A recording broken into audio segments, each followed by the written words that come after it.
Hello guys, hope you are doing great. Today we are going to throw some lights on what happened something on last Friday. Whole of the tech world was shocked and halted for those who had the deadline on Friday and they were thinking that they would finish that deadline, the work on Friday, last Friday.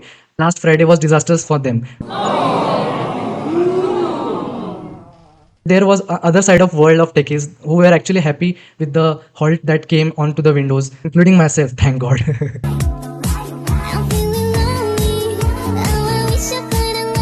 So today in this video, we are going to discuss top 7 things that you need to know that happened. Last week on 19th of July, a widespread outage of Microsoft Windows operating system happened, which caused to severe disruption in multiple sectors. Aviation, railways, hospitals, stock exchange, everything was disrupted and stopped. The issue also said as the BSOD, the blue screen of death, was actually a blue screen written of some text that was actually saying to the system is rebooting and restarting again and again. So this issue mostly occur like sometimes when Windows encounter a fatal issue that it is not able to recover from, and that time what it does, it actually stops and halts all of the drivers and it shows the blue screen of death. But this actually happened to prevent hardware damage or data corruption that may occur. So this BSOD screen occurs. Affected computers shut down and restart repeatedly. Hold on, I will just take 10 seconds of your time just to let you know that if you have not subscribed this channel, it really motivates me to actually make these kinds of interesting videos. So don't forget to hit that subscribe button and then you can start with the video. Blue screen of death is a full system failure which occurs when Windows kernel level issue is there. For you to know, all of the applications and all of the browsers or all of the applications that we use mostly don't run on kernel level. So mostly the drivers or the compilers or the keyboard drivers or any other drivers that are there in our system, mostly only those have access to the kernel of Windows operating system, and all other applications run on higher level in the operating system. So this was not an application crash or a browser crash that happened. It was a whole Windows operating system crash. It is very rare for everyone until and unless any malware affects our kernel level drivers or system. And on top of that, it is not for an individual level issue, it was globally, so it is very rare event that occurred. So this raises a concern that what actually happened this time, was it any virus attack or malware attack that happened, or it was anything else? So CrowdStrike has released a report. You will ask who CrowdStrike? So CrowdStrike is a security vendor company which actually which actually has the primary technology of Falcon platform, which minimize the threat of cyber security issues. So basically it is an antivirus product. CrowdStrike was mostly trusted by big MNCs who were actually installing this CrowdStrike platform of Falcon to prevent the cyber security threats until it actually become a threat to the Windows itself. So CrowdStrike has released a report and they have said that it was not a cyber attack. Instead, the actual problem was the flaw in CrowdStrike Falcon was inside a sensor configuration update. The sensor is regularly updated, sometimes multiple times daily, to provide users the top level threat protection. The flawed update was contained in a file that CrowdStrike referred as a channel file, which specially provided configuration updates for behavioral protection. Channel file 291 is an update that was supposed to help improve for Falcon evaluates name pipe execution on Microsoft Windows. Named pipe are common type of communication mechanism for inter-process communication of Microsoft Windows. So this was actually a file, channel file 291, which actually was supposed to improve the Falcon evaluate named pipe. The name pipe is actually used to communicate our inter-processes in Microsoft Windows. So with channel file 291, CrowdStrike inadvertently introduced a logic error. So they have actually embedded a logic statement that caused actually the error, causing the Falcon sensor to crash and subsequently Windows system in which it was integrated. So any Windows system which was having the Falcon sensor, so Falcon sensor crashed, and because of that all of the Windows system that was using the Falcon sensor, they crashed too. The flaw isn't in all of the versions of channel file 291. The problematic version in the file 291 was C some zeros 291.system file. So with timestamp this UTC, I will show all of these details on the screen, and channel file 291 timestamp this or later does not have this logic flaw. So after this timestamp, they do not have this logic flaw. By that time, CrowdStrike had noticed its error and reverted back this change. So, but for many of its users, that revision came too late as they had already updated, as the system was already started to update itself, leading to BSOD, the blue screen of death problem that occurred whole in the world. So another questions come that how many machines were exactly affected by this error. Microsoft estimated that approximately 8.5 millions of Windows devices were already affected by this.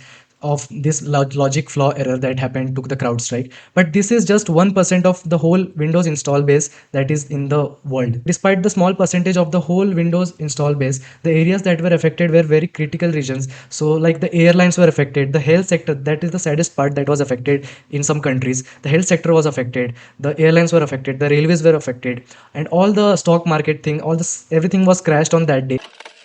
And the whole CrowdStrike team was working on to solving this issue. Many people were actually posting many workarounds to actually help to solve this issue. One of the many workaround was to boot the system, Windows system that was affected in safe mode, and then go into the CrowdStrike directory and delete that system file which caused this issue. And then actually we can just reboot the system and it will start. But this was very hectic problem for the people who were actually using the system remotely, or the cloud providers, the cloud based servers that were there, that were affected by this. So this was very cumbersome issue that was there for them. You will ask why Mac OS and Linux OS were not affected by this issue, or is there any chance that they can be also affected in future? So the answer is yes and no. Okay, so also Linux and Mac OS can also be affected by any type of issue with the Falcon or any other service provider that is using to the kernel level of access.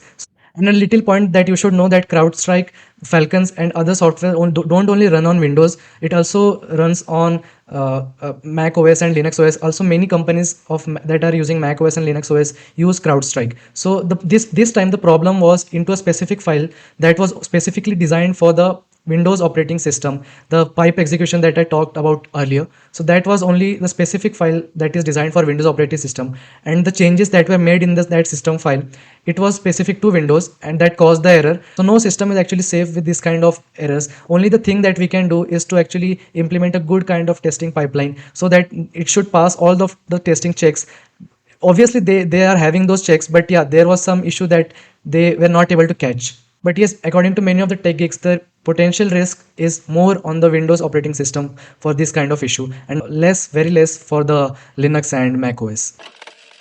So you must not be knowing this, that CrowdStrike itself was able to find the problem and was able to solve the issue and fix the issue and deploy the fix in just 79 minutes. But the problem was not just the CrowdStrike that they fixed. The problem now was that the blue screen of death screen that was actually coming up every time, and the booting process was actually inoperative on many of the Windows system, and the IT administrator of every company like now has to go through all of those machines and do the manual process of booting and removing the system files, or doing all those things for every single PC. So that was a very lengthy process. So many of the businesses and many of the organizations were actually able to fix this problem by taking the help of IT administrative guy to go on to every machine, and like they can't automate this, right? Because the operating system is inoperable now, so we can't operate anything, so we can't automate also anything. So now the IT administrator guy has to go on to every machine and they have to fix those things. So many of the companies were able to fix in like 1 or 2 days, but still there are many companies that actually they are figuring out the issue, and because of the large number of pieces that were affected, that were actually using the CrowdStrike Falcon application. And it is estimated that it could actually take months for some of the organization to actually recover from this outrage, including the data that they lost, the problem that they faced, the hardware that they got affected. So all of these things that happened because of this issue, it will take like a little time for those organizations to recover. This CrowdStrike Windows outage highlighted many vulnerabilities in our society to be heavily dependent on technology. While system backups and automated processes are essential, but now there should be manual procedures that every tech geek should know that what happened when blue screen of death occurs. And here are some important points that I think what this outage taught us. First is to develop and document the manual workaround of the issues that we may face. Having a proper testing system to test all of the updates before deploying it to production. Third is to perform disaster recovery sprints every quarter, maybe, to actually have the idea that what to do if such things happen. So hope you have liked this video. If you have liked this video, just give a small like that you can give, and do subscribe the channel if you have not. Do comment your thought, and for more amazing contents like this, do subscribe to this channel. See you in the next video. Till then, keep learning, keep exploring. Bye bye.